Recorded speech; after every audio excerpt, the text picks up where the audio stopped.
Men, welcome back. Better Man Week 3, the dad factor. And this is one of my most favorite weeks and most important. We're going to jump right in.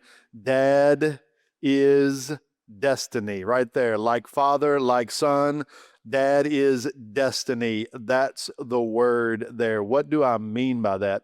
I mean that every father should remember that one day his son will follow his example and not his advice. My man CK said that.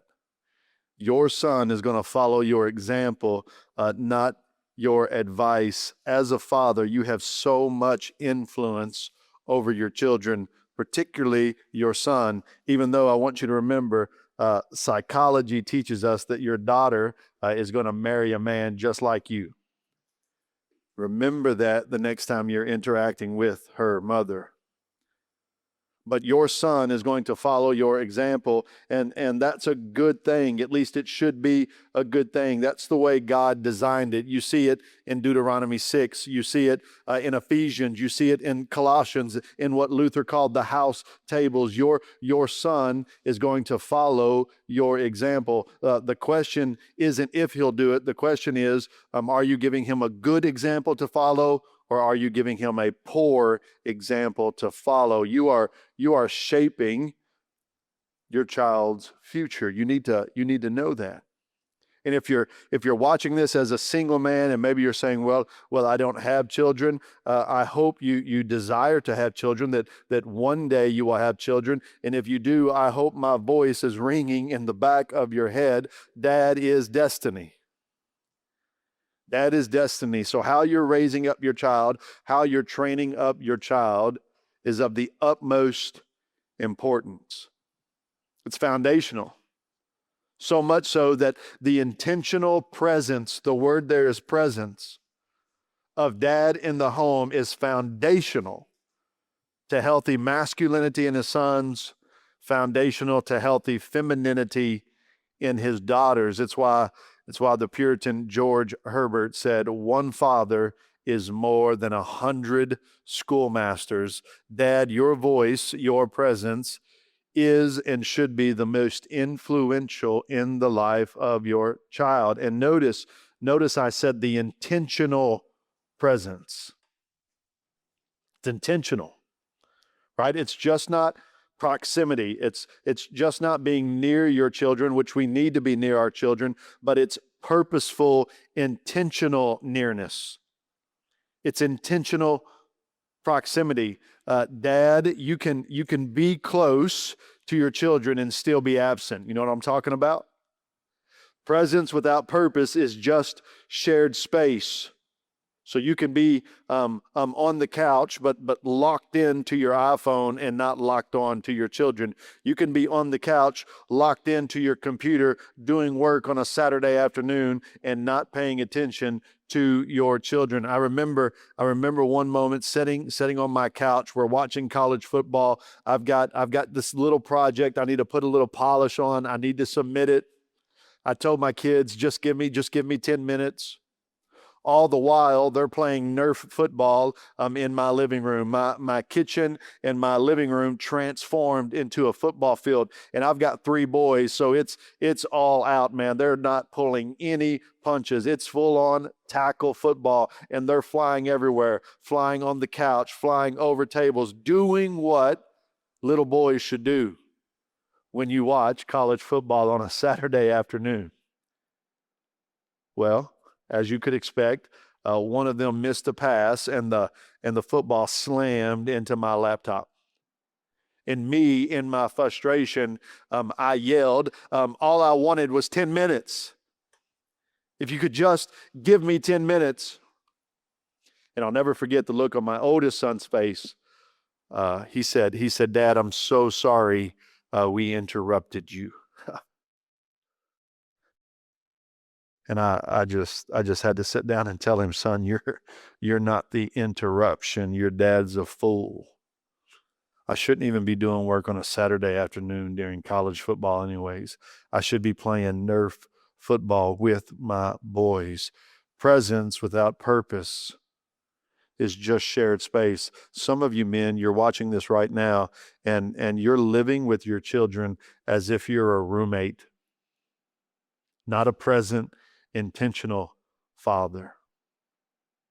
And brothers, this isn't just foundational, it is also biblical and supremely important. The Old Testament ends surprisingly with an important word about dads. Malachi chapter 4, verse 6 says, and he being God, he will turn the hearts of fathers to their children and the hearts of children to their fathers. Otherwise, I being God, will come and strike the land with a curse. Notice what God is saying. If you want to curse a land, simply turn the hearts of fathers from their children and the hearts of children from their fathers. That's all you have to do. If you want to curse a land, if you want to weaken a home. Why? Because weak homes make weak churches. Weak churches make weak communities. Weak communities make weak cities and nations. If you want to curse a land, all you have to do is separate the fathers from their children. Turn the hearts of fathers from the hearts of children. The inverse, praise God, is also true. If you want to bless a land, if you want flourishing, if you want prosperity, all you have to do is turn the hearts of fathers back to their children and the hearts of children back to their fathers. Why? Because then you'll have loving, thriving homes. Loving, thriving homes make strong churches. Strong churches make strong communities, and strong communities can change the world. That's what we want, brothers. So I want us to take a moment, and I want us to do a little heart work. I want us to make the impact of dad personal. And again, if you're here today, this part doesn't matter if you have children, because every one of us have a dad. The simple fact that you're alive means you had a dad. You might not have had a great dad or even a good dad, but you biologically have a dad. So here's what I want you to do. Take a moment. I want you to think of one or two words, one or two phrases that come to mind when you think about your father. When you think about your dad, what are one or two words, one or two phrases that come to mind? And I want you to write them right there in that space we provided. When you think about your dad, the father you had growing up or didn't have growing up, what are one or two words or phrases that come to mind? Write it down.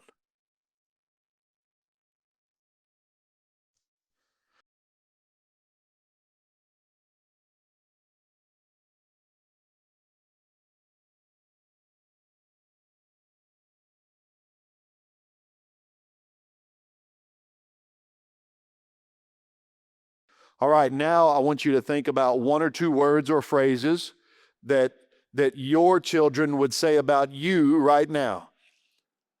If you have children, what are one or two words? If we were to go and sit down little Johnny and sit down little Susie and say, hey, describe your dad in one word, or describe your dad in one phrase, what do you think little Johnny or Susie would say? And I just want you to write it down.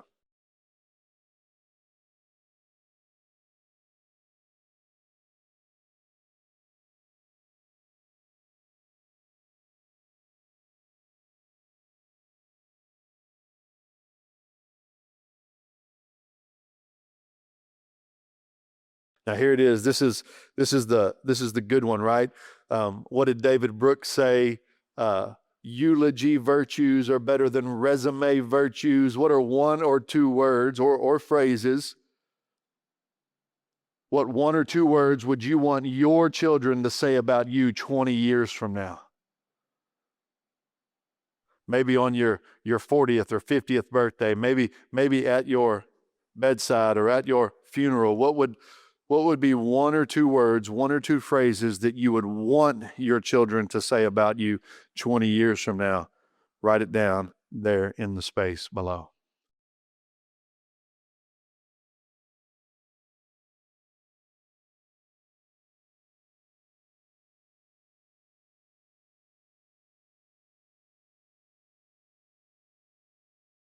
Man, I want your children to speak well of you.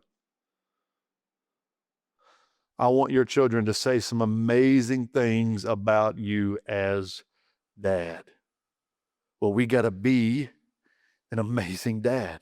That's what we're striving for. So let's take a moment. I want to talk about the three different types of dad. The three different types of dad that Better Man has identified. First is what we call the problematic dad. The word there is problematic. You have the problematic dad. And I have to be honest, our society has an increasing number of men who are clueless about fatherhood.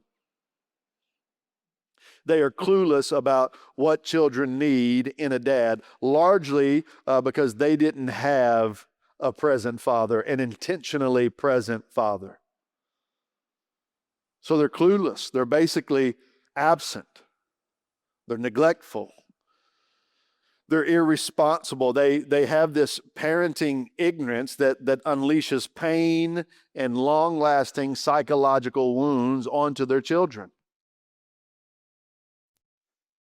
You need to remember that a child's deepest wounds almost always come from those that are closest to them.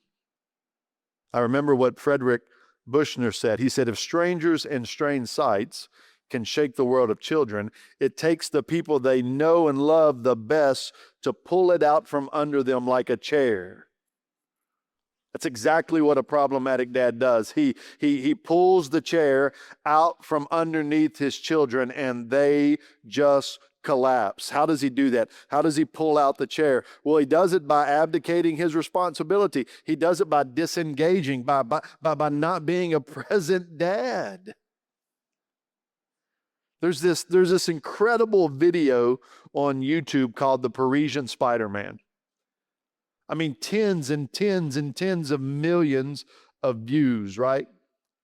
And it's about a 4-year-old. It's about a toddler. He's about 5 stories up on this building, and he's hanging from the balcony. And this 28-year-old Parisian man, this man from Paris, he's on his way to a football game, a football game, and he looks up and he notices the little boy hanging from the balcony. So like Spider-Man, this cat scales this building, and right before the little boy drops, man, he snatches him out of midair and he sets him on the balcony, saving his life. You know what the other half of that story is? The little boy's dad, do you know where he was while his child was hanging from a balcony? He was inside playing Super Smash Brothers.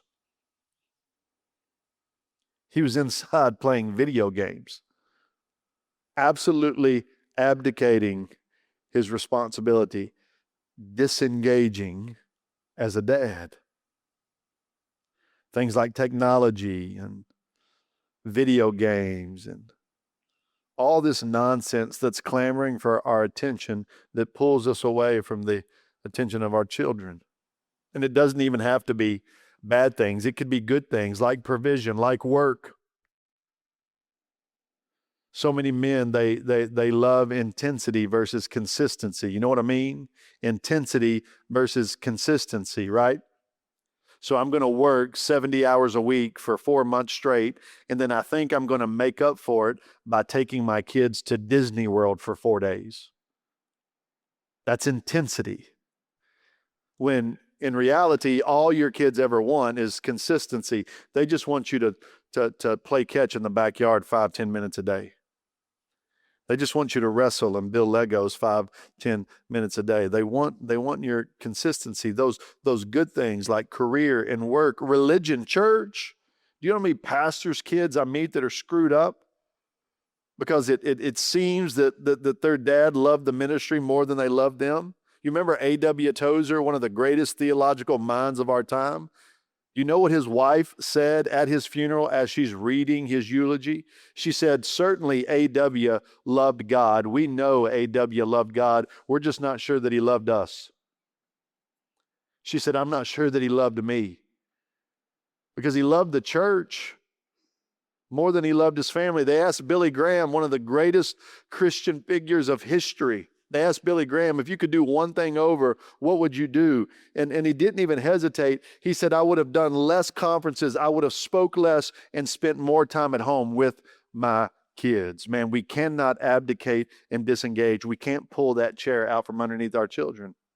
I'm going to tell you another way we pull the chair out. It's the wounded dad who hasn't processed his past, so he just passes his wounds on to his children. He hasn't dealt with his own trauma, with his own heart, with his own anger issues. So he just passes that right along in his children. And it's interesting. I can see it. I can see my children mimicking me. I can see them modeling me. Why? Because the stuff that I dislike most about my kids is the same stuff I see in myself. The stuff I hate about my kids, the stuff that I hate they do, is the same stuff I get caught doing. Where do you think they learned it? Their emotional immaturity, their spiritual immaturity is just the overflow from mine. And I'm just pulling the chair out. What about the wandering dad? The wandering dad that loses his focus on what matters because he's still trying to establish his identity. He's still trying to prove himself. This is the youth sport dad that just lives vicariously through his children. Right? He's out there building his life, building his resume, trying to live his dream while neglecting his legacy. And the wandering dad, he is an evil. He's just unfinished. He's just unprocessed. And I could go on and on about the different types of dads that pull the chair out from underneath their children. You get it. It's the problematic dad. That's the first type of dad. The second type of dad is what we call the good dad. This is the good dad. This is the dad that has good intentions, but he lacks understanding. Right? This is the dad that has heart. He's passionate, but he's a little bit foolish. Right? His words and his actions, however sincere, they fail to rightly connect with the heart of his child.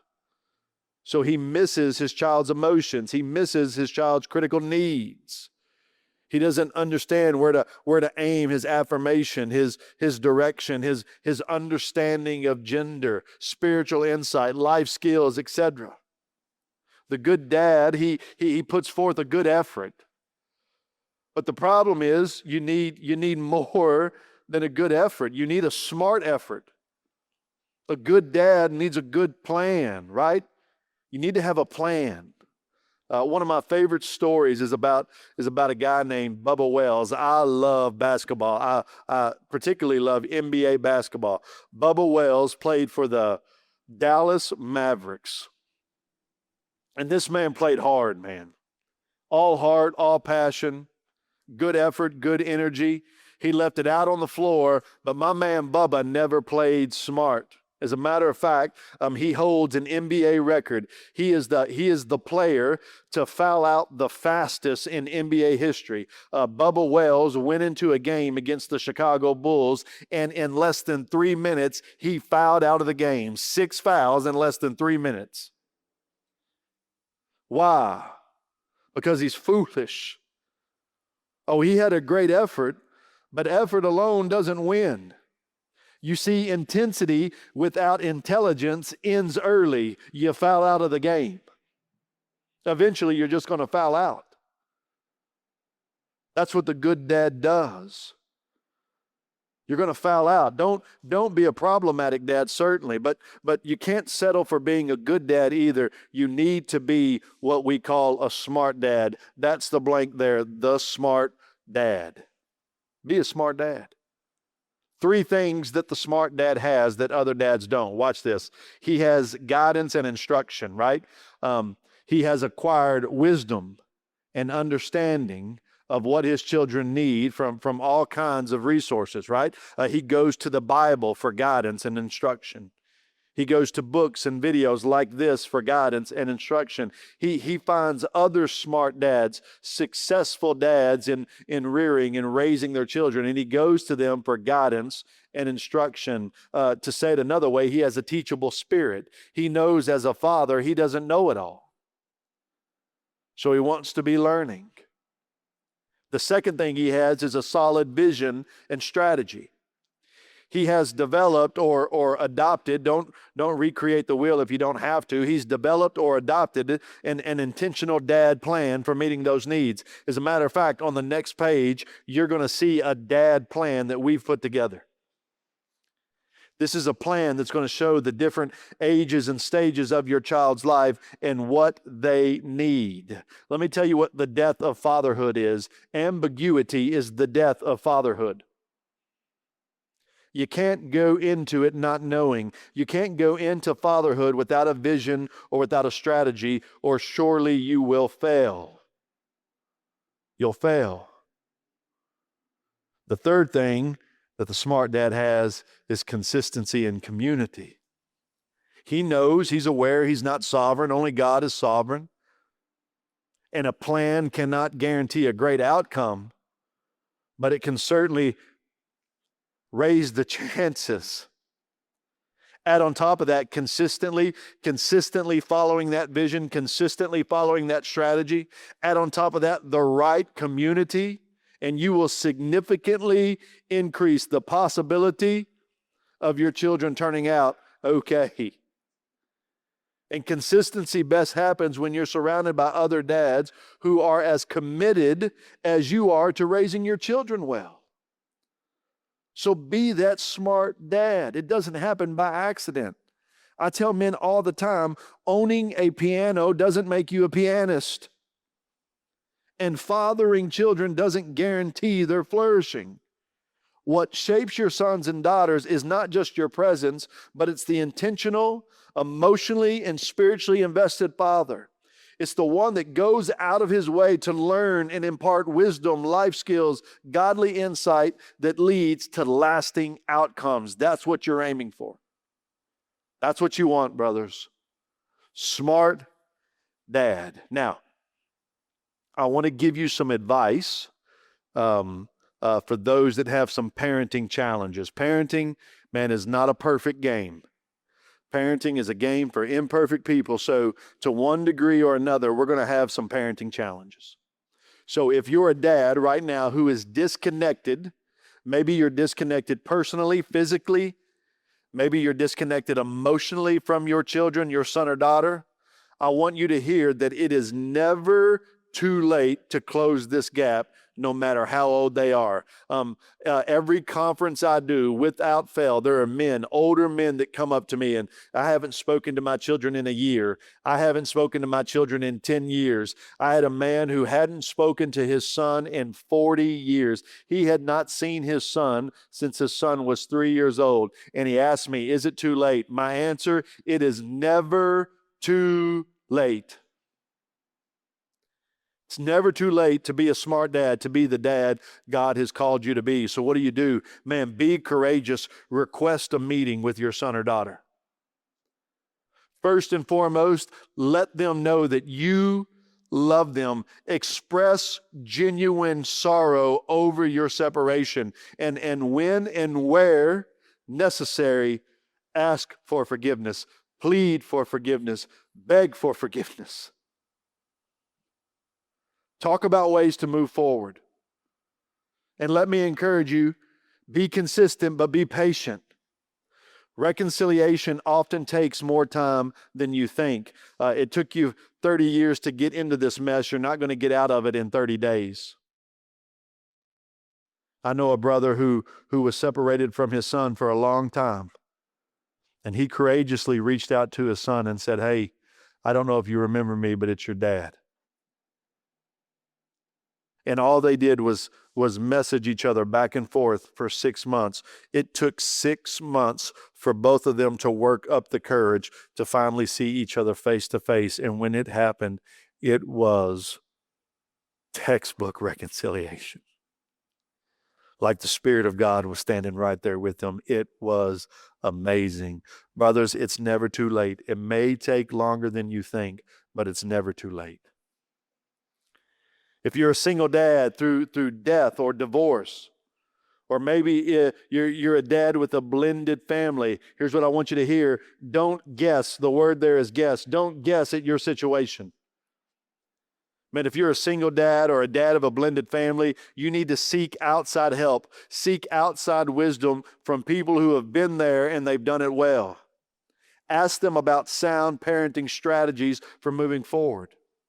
But no matter what, whether you're a single dad or the dad of a blended family, you need to practice love and patience and humility. Divorce, death, remarriage, they bring with them emotional weight that can be hard to carry.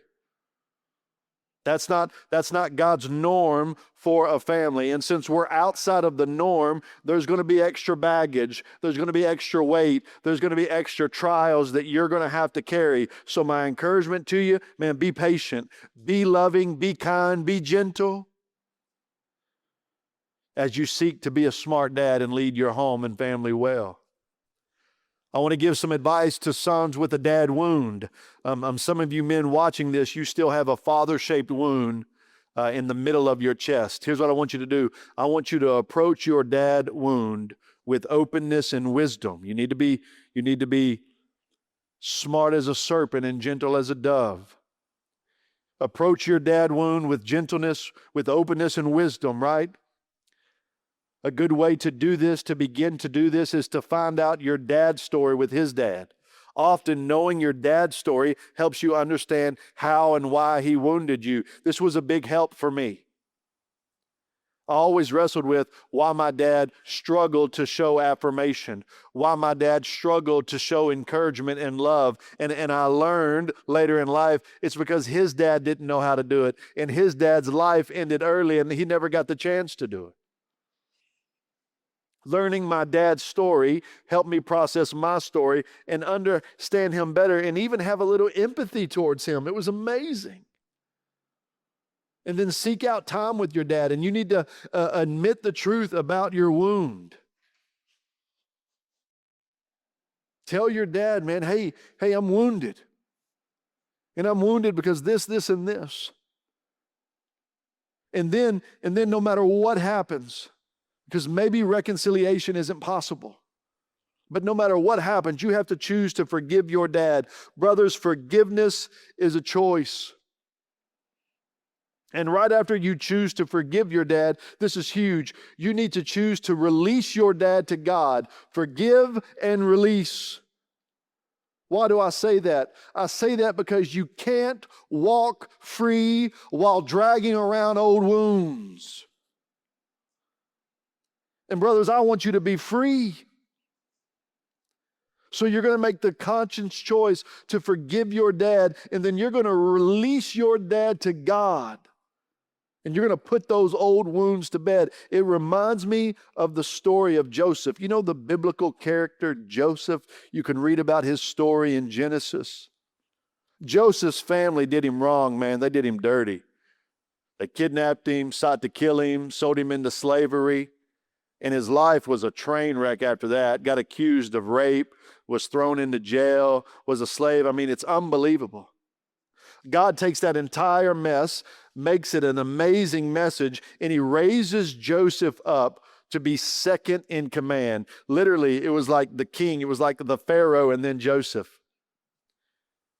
And there come a moment where Joseph was reunited with his family, and they had no idea who he was. Joseph held all the power. He held all the prestige. In an instant, he could have crushed the family that tried to crush him. You know what he did? He forgave them. And he released them to God. And God blessed Joseph. Joseph had two sons. Watch this. The first was Manasseh. The second was Ephraim. Do you know what Manasseh means? Manasseh means God has made me forget all of the trouble in my father's house. That's what Manasseh means. God has made me to forget all of my troubles. You know what Ephraim means? God has caused me to be fruitful in the land of my affliction. Watch this. When Joseph chose to forgive, he became fruitful. Come on. Some of you men, you're not fruitful. You're not bearing the fruit you should be bearing because you're still holding on to hurt and wounds and grudges. Man, choose to forgive your dad and then release him. Take the initiative. Take the initiative with your dad. Don't wait. The word there is wait. Don't wait for him to come to you. Instead, you courageously step forward and you go to him.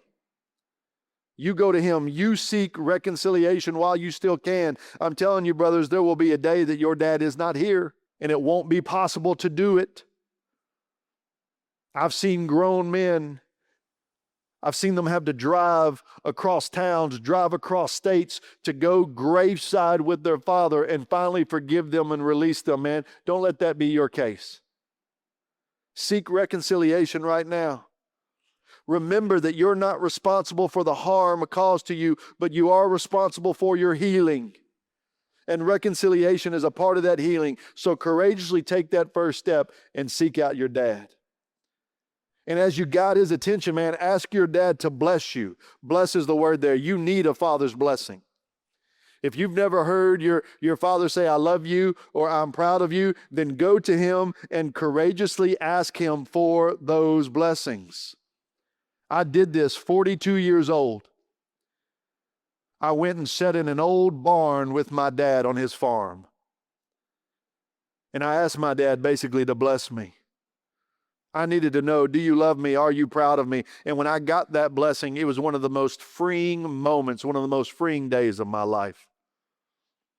Ask him to bless you. Reclaim the relationship you missed with your dad by becoming a smart dad. So all the stuff that your dad did wrong, make a stand right now. I'm not going to repeat it. I'm going to become a smart dad that blesses my children. My children aren't going to have to seek me out for affirmation. They're not going to have to seek after me for encouragement and love because I'm going to freely give it to them. Reclaim that relationship by becoming the dad you never had. And for those that had that dad, maybe you're not carrying around a heavy dad wound right now. That's great. You need to become a spiritual father. The word there is father. There are scores and scores of men out there, young men who never knew their dad. They were rejected as children. They've never heard, I loved you or I'm proud of you. I was speaking at a men's gathering, a men's rally in Connecticut. I was in Connecticut, man. There were 700-800 men in this room. And I'm getting done with my presentation, and the Holy Spirit just prompts me, kind of pushes me back out on stage. And I went to the end of the stage and I said, hey, if there's any man in the room today, if you would just be courageous enough to put your hand up, any man that has never heard I'm proud of you or I love you from their dad or a father figure, I said, would you just raise your hand? I just want to pray for you. I just want to bless you and let you know how much Father God loves you. If there were 700 men in the room, 500 men put their hands up. I was taken back, speechless. And if you know me, brothers, you know it's not often that I'm speechless. Do you know how many young men out there need a spiritual father? Man, become that. Become that to men in your church, men in your community. I love what my favorite Russian philosopher said. The spiritual father is the one who par excellence bears the burdens of others. Step up, be that spiritual dad. Say, hey, young man, I'm going to help you carry some of that weight.